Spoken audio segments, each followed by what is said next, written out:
Assalamualaikum warahmatullahi wabarakatuh.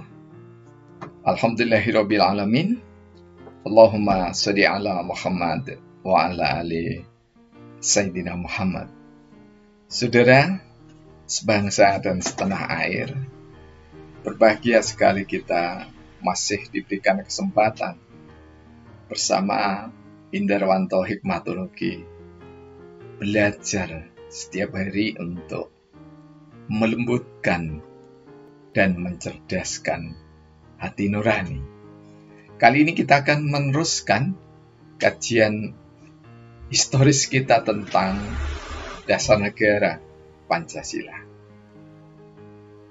Simpul kajian berdasarkan telaah sejarah yang kita ambil dari sumber utama, salah satunya adalah karya Muhammad Yamin, naskah persiapan Undang-Undang Dasar 1945.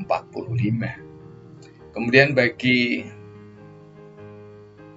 saudara-saudara kita atau mahasiswa yang sekarang lagi studi dan menempuh materi Pancasila, jika naskah persiapan mungkin terlalu tebal karena 3 jilid yang kurang lebih 3.000 lembar, maka mahasiswa bisa, saudara-saudara sebangsa bisa menelusuri karya yang sangat istimewa dari seorang muda, Yudi Latif, Negara Paripurna. Nah, baik, marilah kita telusuri simpul kajian kita dengan syair sabdana. Pada urutan ke 11.988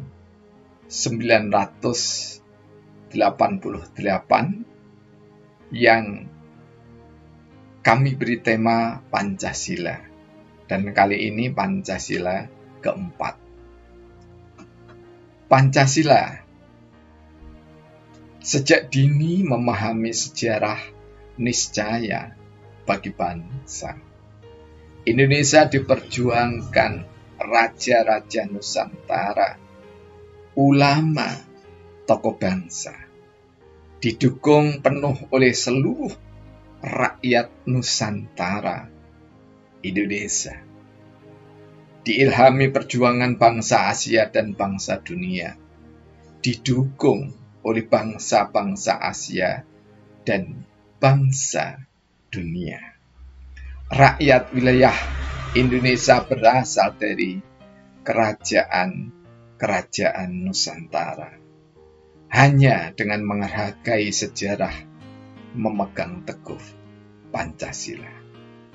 24 September 2020. Bagi umat Islam dan tampak juga saudara-saudara kita yang beragama lain, untuk mengetahui kemuliaan atau budi pekerti luhur, sikap perilaku yang sopan, bertata krama, berperadaban,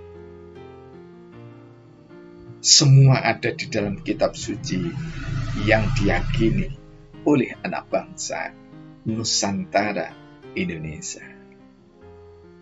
Kami sering menyebut Nusantara Indonesia karena dari Nusantara lah Indonesia ada. Nusantara itu bisa disebut Nusa adalah benua dan antara dipisahkan oleh samudra. Nusantara juga bisa kita maknai negara di antara samudra-samudra atau negara-negara yang ada di antara samudra-samudra. Nah, umat Islam disadarkan bukan sekedar setiap hari, namun setiap sholat. Disadarkan dengan kalimat Siratal ladzina an'amta 'alaihim ghairil maghdubi 'alaihim waladdallin. Kalimat ini dalam perspektif hikmatologi adalah induk sejarah peradaban kebangsaan manusia. Kita akan tahu kebajikan manakala kita membaca sejarah. Dan kebajikan itu diajarkan terus-menerus oleh nenek moyang bangsa-bangsa dunia. Dan kita juga akan tahu apapun tentang kejelekan. Karena kita juga diajari untuk mengetahui segala keburukan. Nah, oleh sebab itu, pada syair sabdana ini kami mengatakan sejak dini memahami sejarah niscaya bagi bangsa. Anak-anak kecil kita yang memeluk agama Islam diajari Al-Fatihah. Marilah orang tua menanamkan satu kesadaran bahwa di antara ayat Al-Fatihah itu di penghujungnya adalah membelajarkan sejarah peradaban manusia. Dan kita tidak pernah sendirian hidup ini. Terbukti bahwa badan persiapan usaha-usaha kemerdekaan itu bukan bangsa Indonesia yang mendirikan, bukan pribumi yang mendirikan, tetapi seorang tentara Jepang, Kumagichi Harada, yang menjadi pelopor berdirinya BPUK.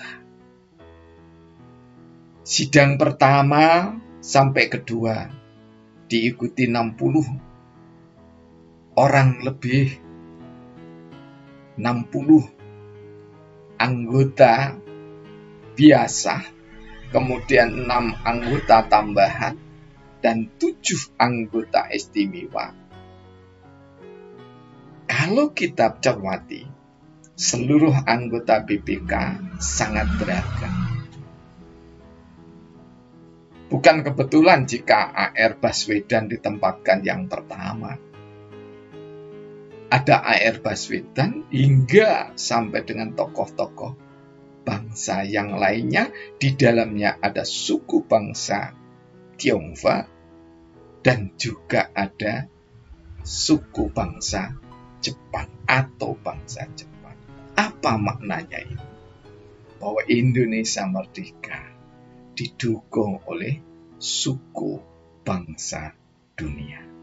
Karena itu menjadi nista ketika di era reformasi kita mencela sesama anak bangsa tanpa sadar pada sejarah.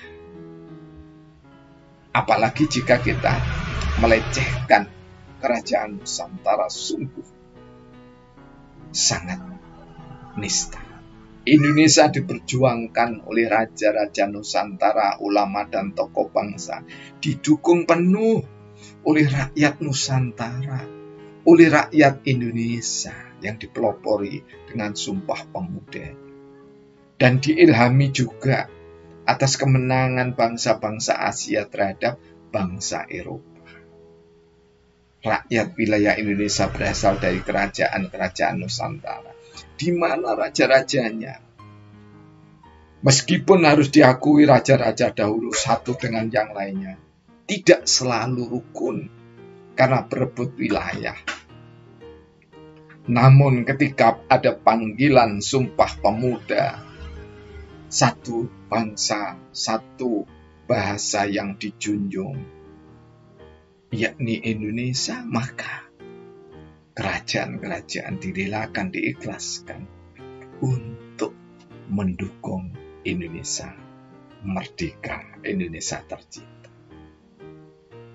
Hanya dengan menghargai sejarah, maka orang akan memegang teguh Pancasila. Dari latar belakang sejarah ini, kita bisa melihat sidang pertama tanggal 29 Mei sampai 1 Juni khusus berbicara tentang dasar negara. Kemudian sidang kedua tanggal 10 sampai 17 Juni khusus panitia persiapan kemerdekaan Indonesia melakukan sidang untuk merumuskan Undang-Undang Dasar Negara Republik Indonesia tahun 1945. Sekelumit latar sejarah ini harus mampu menggugah nurani kita yang paling dalam. Jika kita menghargai ulama, jika kita menghargai tokoh-tokoh nasional bangsa Indonesia, jika kita menghargai pendiri Negara Kesatuan Republik Indonesia, maka kita tidak pernah akan terbersit, apalagi sempat bertutur, bahkan sempat mempropagandakan tentang Pancasila untuk diganti dengan yang lainnya. Sungguh sikap dan perilaku yang sangat nista, sangat tidak terpuji. Oleh sebab itu, rumah-rumah kita harus menjadi rumah-rumah yang Islami, yang Buddhis, yang Konghucuis, yang Hinduis, yang Katolik, yang Pantekusta, yang Jawi Wetan, yang Batak Horek Making, yang orang-orang suci zaman akhir. Ketika kita menapaki jalan menjadi bangsa, maka rumah kita harus menjadi rumah Pancasila. Berbineka Tunggal Ika bagi orang Islam bukan sesuatu yang baru, apalagi mengada-ada. Surah Al-Kafirun cukup sebagai bekal untuk mengasah nurani kita yang paling dalam, bahwa kita tidak mungkin satu seragam menyembah Allah Tuhan Sang Yang Widi Gusti, tidak mungkin. Pasti memiliki persepsi yang berbeda. Bhinneka Tunggal Ika Tanhana Dharma Mangroa adalah keniscayaan. Jangankan antar agama, di dalam satu agama saja banyak mazhab pemikiran, agama apapun. Gereja beragam, kelenteng beragam, vihara beragam, pura beragam, masjid pun beragam. Semua menandakan Kebhinneka Tunggal Ika. Keragaman, dan keragaman itu adalah sunatullah, hukumnya Allah. Hal ini pernah kita bicarakan secara khusus di dalam latar belakang kajian bangsa-bangsa. Surah ke-49 Al-Hujurat ayat 13. Nah, pemirsa sebangsa dan setanah air, mari kita teguhkan hati, mempelajari sejarah dengan ilmu sejarah berdasarkan keyakinan kita masing-masing, dan kita yakini bahwa setiap anak bangsa memiliki perbedaan, namun setiap anak bangsa ada satu kesamaan. Kita kerucutkan kesamaannya, dan perbedaannya justru kita pakai untuk mengeratkan tali bersaudara sebangsa dan setanah air. Billahi taufiq wal hidayah. Wassalamualaikum warahmatullahi wabarakatuh.